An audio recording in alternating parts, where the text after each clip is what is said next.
Hello नमस्कार students, कैसे हैं आप सभी का स्वागत है आपके अपने इस YouTube channel Sandeep Dubey CGPSC में। आज हम लोग आरक्षण संबंधित महत्वपूर्ण प्रावधानों के बारे में देखेंगे। छत्तीसगढ़ में जो नया रोस्टर प्रारंभ होने वाला है, लागू होने वाला है 76% का, उसके बारे में देखेंगे क्या स्थिति है। चूँकि विधानसभा में ये विधेयक पारित हो चुका है, अब देखना होगा कि आगे क्या होता है। फिर राज्यपाल महोदय साइन करेंगी, साइन होने के बाद एक कानून के रूप में आ जाएगा। अच्छा, आरक्षण संबंधित जो कानून है 9वीं अनुसूची में क्यों ही लाना चाहती है छत्तीसगढ़ राज्य सरकार, इसके बारे में बात करेंगे। थोड़ा इसका ओवरव्यू लेते हैं। देखिए, छत्तीसगढ़ में वर्तमान में जो 76% आरक्षण का जो विधेयक था वो पारित हो चुका है। अभी राज्यपाल का हस्ताक्षर करना बाकी है। जैसे राज्यपाल हस्ताक्षर करेंगे ये कानून का रूप ले लेगा। जैसे कानून का रूप लेगा तो ये जितना भी रुकी हुई भर्ती है ना, जो आपके भी CGPSC का रिजल्ट 2021 वाला, ठीक है, और जितने भी जैसे ADO का पोस्ट आने वाला है सब क्लियर होगा। प्यून का रिजल्ट आएगा। बाकी जो अभी 189 पद के लिए जो CGPSC ने एग्ज़ाम कंडक्ट कराना है इनको 12 फरवरी, उसमें भी पता चलेगा कि कितने कौन से वर्ग के लिए कितने सीट आरक्षित रखा गया है। देखेंगे, चर्चा करेंगे। अच्छा, अगर आप इस चैनल में नए होंगे तो कृपया करके चैनल को सब्सक्राइब करें, दोस्तों के साथ शेयर करें, क्योंकि अभी CGPSC में जितने भी प्रश्न होने वाले हैं, जितने भी एग्ज़ाम का पैटर्न रहा है, सबके ऊपर बात करेंगे, स्टडी करेंगे, पढ़ाई करेंगे मिलके। ठीक है, एक ओवरव्यू लेते हैं कि क्या क्या पढ़ना है। क्या है छत्तीसगढ़ का नया आरक्षण संबंधित कानून, ये देखेंगे। ओके, उसके बाद देखेंगे कि 9वीं अनुसूची में शामिल करने की क्यों आवश्यकता है। फिर बात करेंगे कि वास्तविक रूप से 9वीं अनुसूची क्या है, और 9वीं अनुसूची को हम लोग आरक्षण से जोड़कर बात करेंगे कि दोनों में समतुल्यता कैसे है, एक दूसरे से ये अलग कैसे है, ये एक दूसरे के विपक्षी है कि सहयोगी है। कुछ महत्वपूर्ण केस के बारे में हम देखेंगे। और लास्ट प्रश्न है कि 9वीं अनुसूची की न्यायिक समीक्षा की जा सकती है, कि वो बाहर है कि अंदर है, कि उसके दायरे में है। इसके बारे में बात करते हैं। स्टार्ट करते हैं अपने पहले क्लास से, पहले विषय से। देखिए, छत्तीसगढ़ में जो आरक्षण का नया रोस्टर प्रारंभ होने वाला है, मतलब आरक्षण संशोधन विधेयक 2022 के बारे में परिप्रेक्ष्य में मैं अगर बात करूं तो SC आरक्षण जो पहले 16% था 2012 के पहले, है ना, रमन सरकार ने इसको कम करके कितना कर दिया था, 12%। जो नया आरक्षण बिल में इसको कितना फीसदी किया गया, 13%। एक चीज। दूसरा, ST आरक्षण कितना है, 32%। जो अभी 2022 में इसमें इस कमी करके हाई कोर्ट द्वारा, क्योंकि हाई कोर्ट ने ये कहा कि 58% आरक्षण जो छत्तीसगढ़ में लागू था वो असंवैधानिक है। असंवैधानिक इन द मीन्स कि 50% से अधिक आरक्षण असंवैधानिक घोषित कर दिया गया था। उसका समीक्षा की गई, उसके ऊपर केस किया गया हाई कोर्ट, सुप्रीम कोर्ट में।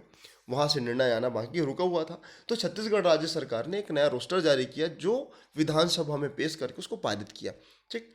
और बात करते हैं OBC आरक्षण जो 14% था, उसको बढ़ा के कितना प्रतिशत कर दिया गया, 27%। EWS को 4% दिया गया। अच्छा, EWS का जो आरक्षण है ये आपको मिलता है, EWS का 103वां संविधान संशोधन 2018 के अंतर्गत जो आर्थिक रूप से सशक्त या अशक्त व्यक्ति है, मतलब परिवार है, उनको 10% आरक्षण का प्रावधान है, उसके ही अंतर्गत ये आया है। ओके, अगर बात करूं ऐसे करंट अफेयर के रूप में लीजिएगा, 2022 में जो आरक्षण का दायरा था कितना था, 58%। जो सुप्रीम हाई कोर्ट ने इसको खारिज कर कितना प्रतिशत करने का निर्णय दिया, 50, जिसको स्टे लगवाया कहाँ पर, सुप्रीम कोर्ट में, राज्य सरकार ने। और छत्तीसगढ़ में 8% अगर मैं बात करूँ तो आरक्षण का जो दायरा है अभी वर्तमान में, जब तक राज्यपाल महोदय ने साइन नहीं किया, 0%। पर जैसे ही साइन हो जाता है तो स्टेट गवर्नमेंट, मतलब छत्तीसगढ़ राज्य सरकार में आरक्षण का जो दायरा है ना, कितना प्रतिशत हो जाएगा, 76%। पहले कितना था, 50, और उसमें आप 76 मतलब लगभग कितना परसेंट जोड़ेंगे, 26% में इसको इजाफा किया गया है। और 58% की बिहाफ में देखेंगे तो 18% इजाफा किया गया है। तो ये सारी चीज़ें आपको ध्यान में रखना है। अच्छा, आगे बढ़ने से पहले मैं आपको लास्ट एक चीज़ बता देता हूँ कि जो अगर आप स्टेट गवर्नमेंट का, तो वो अलग अलग दायरा हो सकता है, कोई 75% लागू करते हैं, कोई 74%, कोई 58%। लेकिन सेंट्रल गवर्नमेंट में जो रिजर्वेशन का दायरा है उसको एक बार देख लीजिए। सेंट्रल गवर्नमेंट में ना जो ST रिजर्वेशन है 7.5% है, SC 15%, OBC 27% और EWS 10%। तो इस प्रकार सभी को आप मिला दोगे तो इस जो छत्तीसगढ़ भारत में आरक्षण का दायरा है वो 59% है। चूंकि ये संविधान को उल्लंघन नहीं, क्योंकि सुप्रीम कोर्ट बोलता है, देखिए, 10% EWS को आरक्षण देना संविधान को उल्लंघन नहीं बल्कि संविधान के लिए एक विकासात्मक कार्यवाही है, पहला चीज। तो अगर आप बाकी सभी कैटेगरी को या फिर जितने भी समुदाय सबको जोड़ेंगे ना तो लगभग 49.5% के आसपास आता है। और जो EWS है ना उसको लेकर अगर बात करूंगा तो 58 59% हो जाता है। तो ये आपको ध्यान में रखना है। अब हम लोग देखते हैं कि 9वीं अनुसूची क्या है। तो 9वीं अनुसूची में कोई भी राज्य सरकार अपने आरक्षण का दायरा है उसको इसमें शामिल क्यों करना चाहता है, कि 9वीं अनुसूची में शामिल करने की क्या आवश्यकता है, ये सारी चीज़ों के बारे में समझते हैं। देखिए, वास्तविक रूप से जो 9वीं अनुसूची में कोई भी अगर केस चले जाता है, कोई भी अगर मुद्दा चले जाता है, तो उसको समीक्षा से बाहर रखा जाता है, न्यायिक समीक्षा से।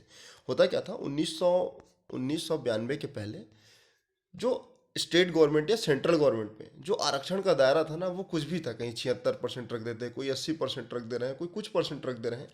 तो एक केस होता है 1992 में, इंदिरा साहनी बनाम भारत संघ।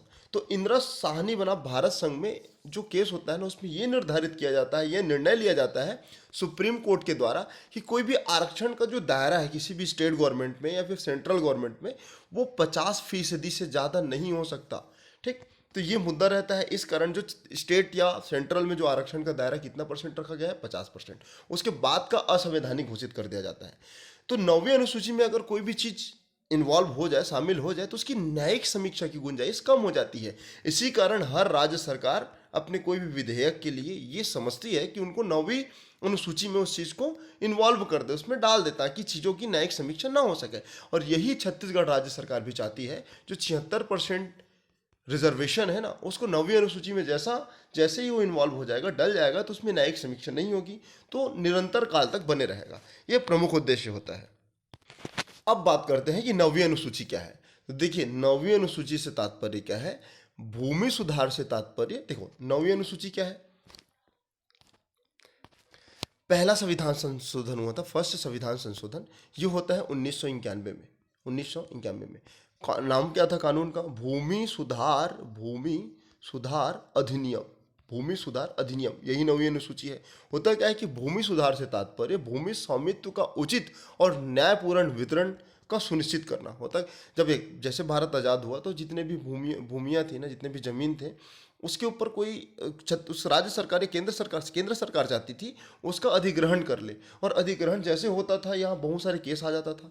तो इस परिप्रेक्ष्य में पूरा कानून था, ताकि जमीन या फिर जो कुल भूमि का उचित आवंटन और सुनिश्चित वितरण हो सके, ये उनका प्रमुख उद्देश्य था। अलग अलग जगह में इसके लिए आंदोलन चला। जैसे भारत सरकार में भूमि सुधार को शुरू जैसे ही किया, तो उत्तर प्रदेश, मध्य प्रदेश, बिहार जैसे महत्वपूर्ण राज्यों में इसको न्यायालय में चुनौती दे दी गई। उसके बाद होता क्या है, बिहार राज्य बनाम कामेश्वर सिंह एक केस होता है। बिहार में भूमि सुधार अधिनियम 1950 को असंवैधानिक घोषित कर दिया जाता है, जिसके पश्चात भूमि सुधार को जारी करने के लिए जो सरकार ने प्रथम संशोधन लाया था, वो लागू हो जाता है। कब लाया था, 1951 में। ठीक है, और 18 जून 1951 को राष्ट्रपति की मंजूरी के साथ यह विधेयक अधिनियम का रूप ले लेता है। और साथ ही इसमें 31B और 9वीं अनुसूची को अस्तित्व में लाया जाता है। अगर मैं बात करूं,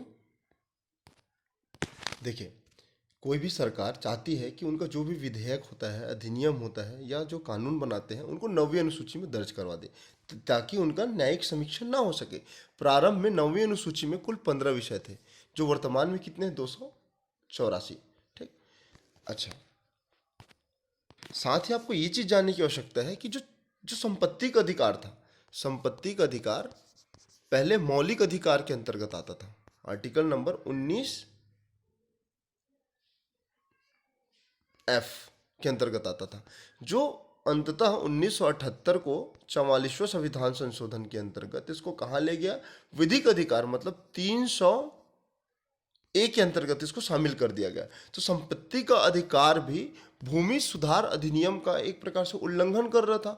इसकी न्यायिक समीक्षा की जा रही थी, इसी कारण इसको कहाँ पर ले गया, इसको विधिक अधिकार के रूप में मान्यता दे दी गई। इसको आपको ध्यान में रखना है। अब प्रश्न ये उठता है कि क्या 9वीं अनुसूची में कोई ऐसे राज्य हैं जिसकी राज्य सरकार के जो भी आरक्षण है या कोई विधेयक है वहाँ पर अस्तित्व में हो। तो अगर मैं बात करूँ, आगे बढ़ते हैं कि 9वीं अनुसूची और आरक्षण संबंधित जो कानून के उदाहरण है उसमें देखते हैं। देखिए, तमिलनाडु सरकार में पहले से ही जो आरक्षण का दायरा था वो काफ़ी था, 80+ था, मतलब ऊपर नीचे था। जैसे ही ये अधिनियम आता है, इसको सीधा 9वीं अनुसूची में डाल दिया जाता है। मुद्दा क्या है, देखते हैं कि देखिए, तमिलनाडु में जो पिछड़ा वर्ग, ST SC वर्ग को शैक्षणिक संस्थानों में सीटों का जो आरक्षण था और राज्यों में जो सेवाओं की नियुक्ति थी, उसे 1993 के द्वारा नौकरियों और कॉलेजों में कितना परसेंट आरक्षण का प्रावधान रखा था? 69%। और 1990 के दशक में ये बहुत सारे बाधाओं के साथ इसको 9वीं अनुसूची में शामिल कर दिया गया। तो 9वीं अनुसूची में शामिल होने वाला आरक्षण आरक्षण का जो संबंधित प्रावधान है एकमात्र राज्य तमिलनाडु, उसको ध्यान में रखिएगा। ठीक है। अच्छा, अब बात करते हैं क्या इसकी न्यायिक समीक्षा की जा सकती है? तो बिल्कुल।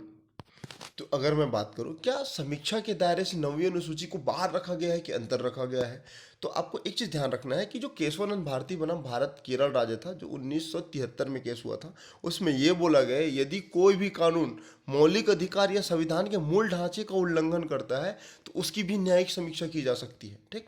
तो सांसद द्वारा जो बनाए गए कानूनों के वैधानिकता की जांच के लिए कौन करेगा जांच? न्यायालय करेगा। तो ये नहीं कि अगर मान लो कोई कानून 9वीं अनुसूची में आ जाता है, ठीक है, और 9वीं अनुसूची में आने के बाद उसमें उसमें कुछ भी गलत जो संविधान का उल्लंघन कर रहा है तो उसमें कोई चर्चा नहीं किया जा सकता, उसको रद्द भी किया जा सकता है। ये उसमें बताया गया है। कौन सा केस है? केशवानंद भारती बना केरल राज्य 1973। तो कुल मिला के अगर हमको फाइनली समझना है, वर्तमान में छत्तीसगढ़ में जो 76% वाला जो विधेयक था वो तो मंजूरी हो गया विधानसभा से। अब इसको पास होना है राज्यपाल के पास। जैसे राज्यपाल जी के पास ये जाएगा उसके बाद ये अगर हस्ताक्षर हो जाता है तो ये कानून का स्वरूप ले लेगा। और जितने भी जो रोस्टर, जो जितने भी भर्ती वगैरह रुकी हुई हैं, जितने भी रिजल्ट आने बाकी हैं, उसको फिर से ये घोषित कर देंगे, निर्णय मतलब इसको आउट कर देंगे। ठीक। अभी जो 189 पद के लिए 189 पद के लिए जो रोस्टर मतलब जारी किया गया नोटिफिकेशन, उसमें भी ये अभी क्लियर नहीं किया गया कि कितना प्रतिशत आरक्षण है, कितना किसके लिए सीट है। ये घोषणा जरूर कर दिया गया कि डिप्टी कलेक्टर का, डिप्टी कलेक्टर डीसी का यहाँ पर पोस्ट कितना है 15, और अगर नायब तहसीलदार के बारे में बात करूँ तो ये कितना है 70। तो कुल मिला के आपको ध्यान में रखना है, तैयारी कंटिन्यू करनी है। चूंकि सुप्रीम कोर्ट का एक निर्णय था, उसको ध्यान में रख सकते हैं कि सुप्रीम कोर्ट का निर्णय ये था कि आरक्षण 50% थे, कई बार 55 हो जाता है, 55% से ज़्यादा नहीं हो सकता। उससे ज़्यादा होगा तो इस संविधान का उल्लंघन है, मतलब असंवैधानिक है। ठीक। असंवैधानिक है। अब देखना ये है कि जो 76% का जैसे आरक्षण यहाँ होता है 76%, तो क्या ये लागू होगा कि क्या फिर से स्टे लग जाएगा? देखिए, जैसे कि अगर हाई कोर्ट का अभी तक वर्डिक्ट आया है कि 50% से ज़्यादा ना हो, तो उम्मीद ये है कि ये जो आरक्षण का रोस्टर है वो आगे ना बढ़े। पर आप ये चीज़ों को ध्यान में रखिए और अपना जो कंटिन्यू है पढ़ाई है, स्टडी को आप कंटिन्यू रखिए, ताकि अगर जो भी हो फैसला जिसके भी पक्ष में हो, चूँकि सरकार या कोई भी स्टेट गवर्नमेंट या सेंट्रल गवर्नमेंट आपके हित में ही काम करेंगी, पहला चीज़। दूसरा, उसके बाद आपके पास सुप्रीम कोर्ट और हाई कोर्ट भी बच जाता है, तो ये भी ऐसा फैसला सुनाएगा जिसमें आप सभी के भविष्य को लेके सकारात्मक पहल हो सके। और साथ ही एक और चीज़ याद रखना, 2007 में एक न्यायिक संविधान की न्यायिक पीठ की गठन होती है, जिसमें भी ये स्पष्ट कर दिया जाता है कि जो संविधान में जो आरक्षण का दायरा है ना वो 50% से ज़्यादा ना हो। तो ये सारी चीज़ों को आपको ध्यान में रखना है और अपना तैयारी कंटिन्यू रखना है। तो अच्छा लगे तो कृपया करके वीडियो को लाइक करें, शेयर करें दोस्तों के साथ, और मिलते हैं अगले वीडियो में करंट अफेयर के साथ। God bless you all.